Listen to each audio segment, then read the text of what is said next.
আমার সহ্য হইতেছে না। আমার সহ্য হইতেছে না।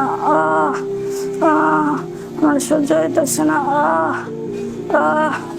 আমার সহ্য হইতেছে না। বাবজান, বাবজান, তোর খুব কষ্ট হইতেছে বাবজান।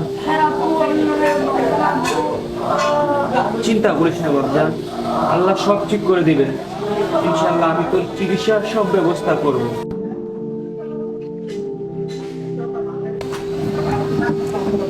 ডাক্তার সাহেব, আমি এখন কি করবো কোন? আমার একমাত্র মামা পুলোটা লইয়া আমি কি করবো কোন? আমার মামা পুলোটা যদি না বাঁচি আমি বাঁচবো না ডাক্তার সাহেব, বাঁচবো না। দেখেন পারভেজ সাহেব, আপনার ছেলের অবস্থা খুবই খারাপ। তাকে অবশ্যই ইমিডিয়েটলি অপারেশন করা প্রয়োজন। ডাক্তার সাহেব, অপারেশন করতে কত টাকা লাগবে? দেখেন পারভেজ সাহেব, এই অপারেশন করতে গেলে তো অনেক টাকা প্রয়োজন। অপারেশন বাবদ মনে করেন যে 50,000 টাকা, আর ওষুধ বাবদ 10,000 টাকা, মোট 60,000 টাকা খরচ হতে পারে। বন্ধু, এভাবে কয়দিন বেকার বয়ে থাকবো কও? বাপেরও বয়স বাড়তেছে, দিনও কাটে না, আমাকেও বয়স বাড়তেছে, চাকরি বাকরি নাই, কি করবো কও? এমনি কেমনে দিন দেবো? আচ্ছা, তোরা কি জানোস বহুকাল আগে ওই পাশের জঙ্গলে রাজা বাদশারা নাকি ধন সম্পদ মাটি চাপা দিয়ে চলে গেছে? হ্যাঁ জানি তো, আমিও শুনছিলাম পাশে জঙ্গলে নাকি গুপ্তধন পাওয়া যায় কি জানি।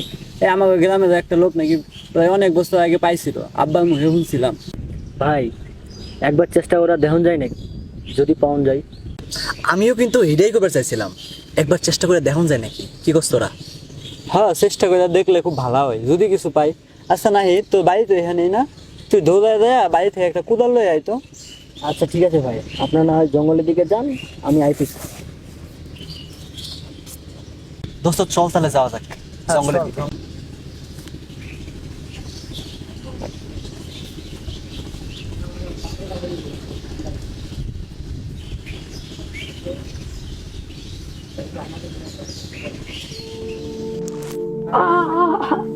বাবারে কি ব্যথা রে, প্রচন্ড ব্যথা করতেছে। আমি মনে আর বাঁচবো না। বাবারে কি ব্যথা।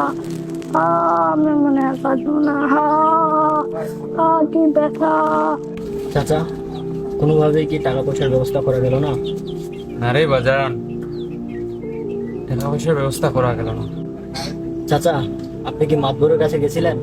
মাতবর কিন্তু মানুষের টাকা টুকা ধার দেয়, যদি তার কাছে যাইতেন মনে হয় কিছু একটা হইতো। কি কো বাজান, মাতবরের কাছে যাবো?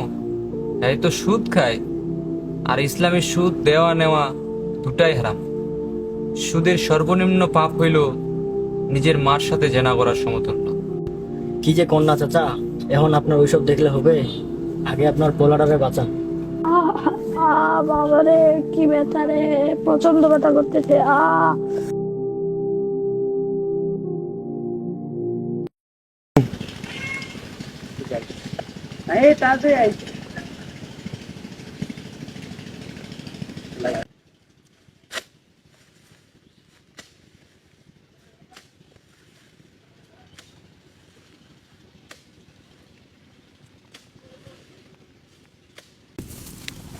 ভাই দাঁড়ান দাঁড়ান দাঁড়ান।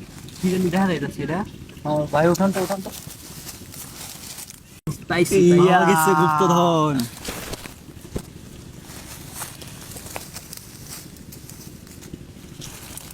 চলো বন্ধুরা, গুপ্তধন এখন ভাগ করে লই। দাঁড়াও, মাটি খুঁড়তে খুঁড়তে আমি ক্লান্ত হয়ে গেছি, আগে কিছু খাইয়া দই, তারপর ভাগাভাগি করবো না। আচ্ছা, আমি তাহলে দৌড়াইয়া গিয়া কিছু খাবার লয়ে আসি, তোমরা এখানে থাও, আমি জামু আর আমু। আচ্ছা যাও।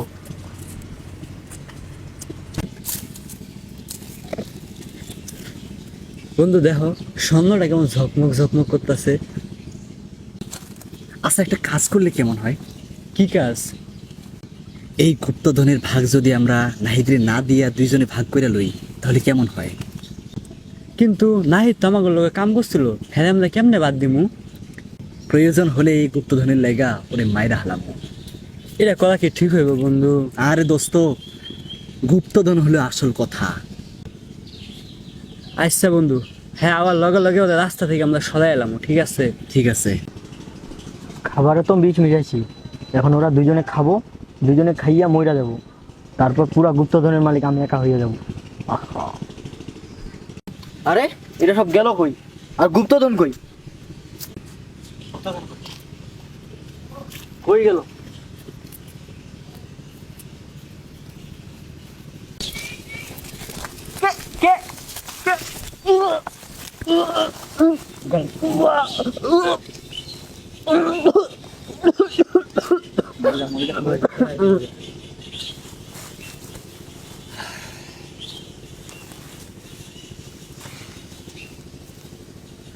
চল।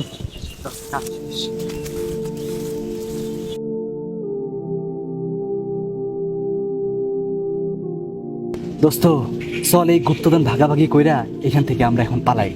বন্ধু ওদের মারতে মারতে খুব ক্লান্ত হয়ে গেছে, চল আগে খাবারগুলো খাইয়া লই। আচ্ছা দে, আমারে দে।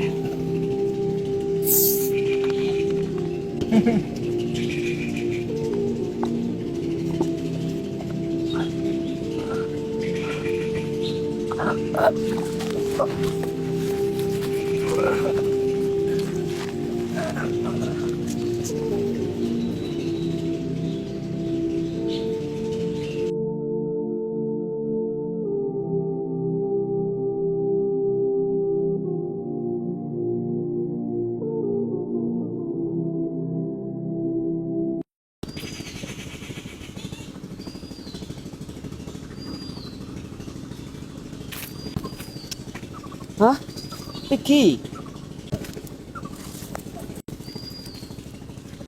এ তো দেখি গুপ্তধন। আলহামদুলিল্লাহ আল্লাহ, তুমি অসময়ে আমাকে বিপদ থেকে উদ্ধার করলে আল্লাহ। আর মন্ডলের কাছে চাইতে হবে না, আমাকে সুদের টাকা নিতে হবে না, এই গুপ্তধন দিয়ে আমার ছেলের সুন্দরভাবে চিকিৎসা করাইতে পারবে।